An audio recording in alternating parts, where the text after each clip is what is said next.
Okay, it's 11:52. We are at a dead stop on the freeway outside of Little Rock, Arkansas. Haven't made it very far before the first disastrous... East of Arkansas, or east of Little Rock. I said outside. It could be west outside. This is going to be a long road trip, as you can see. Also why she's not allowed to navigate. So anyway, yeah, this is going to be nice. Nothing beats sitting at a dead stop on I-40 when it's in the 90s in a car with no AC. It's going to be a good time. It's been a long time, and it's still cars as far as the eye can see in that direction. Got the nice red box here, looking good. And cars as far as you can see in that direction. Good times. Hey, what could go wrong?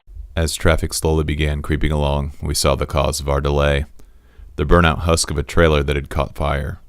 Up to freeway speeds, we headed down the road, passing cars and making good time. Bad weather in Tornado Alley threatened a few times, but we were always too fast for it to catch us.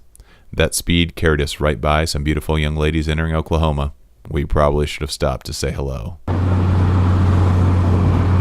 We should have stopped there. Why didn't we stop? Ah! Alright, quick update. Car looked to be running hot, and while I'm sure with the T2 radiator and a hot day like this, I'm sure it was warm, but it clearly was not as hot as it would have seemed. I jumped the connector for the fan relay and the fan kicked on, and there's plenty of coolant in the system, so the fact that when I flipped the key forward the fan did not come on tells me that the gauge is most likely reading high and it's a faulty gauge, since we've got a faulty tach, speedometer, etc., and also the voltage gauge seems to be reading somewhat strangely high with no other funny indications there. I'm just going to go ahead and chalk this one up to hopefully a bad gauge, so we'll definitely be reporting back if that's not the case, but at this point seems like it's running fine, so here we go. What could go wrong?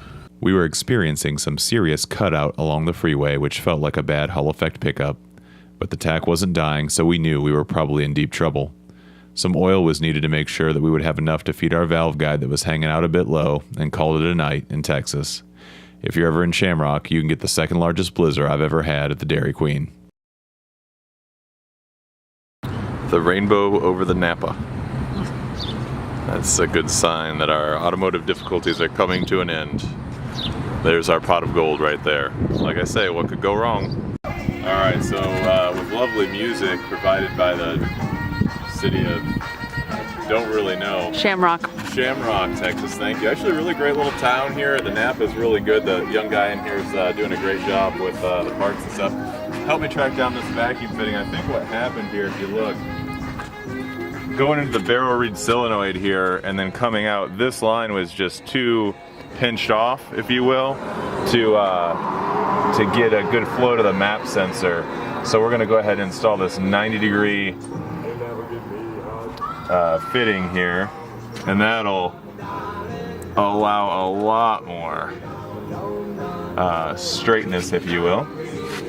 And of course, so that we don't, even though we're only running like 8 or 10 psi, so we don't blow off a vacuum line, we're gonna put a zip tie on there. We should be good. And then the red box will be back on the road out of Shamrock, Texas, and hopefully onto Flagstaff, Arizona tonight.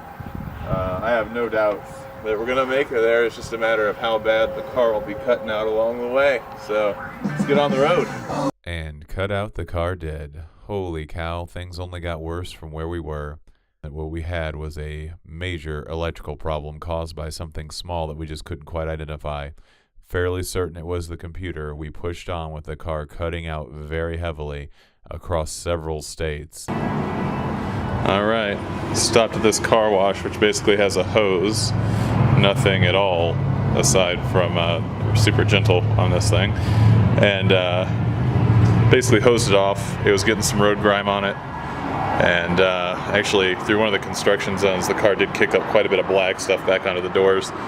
So we wanted to gently and quickly remove that. We are putting some Rain-X on the windshield now.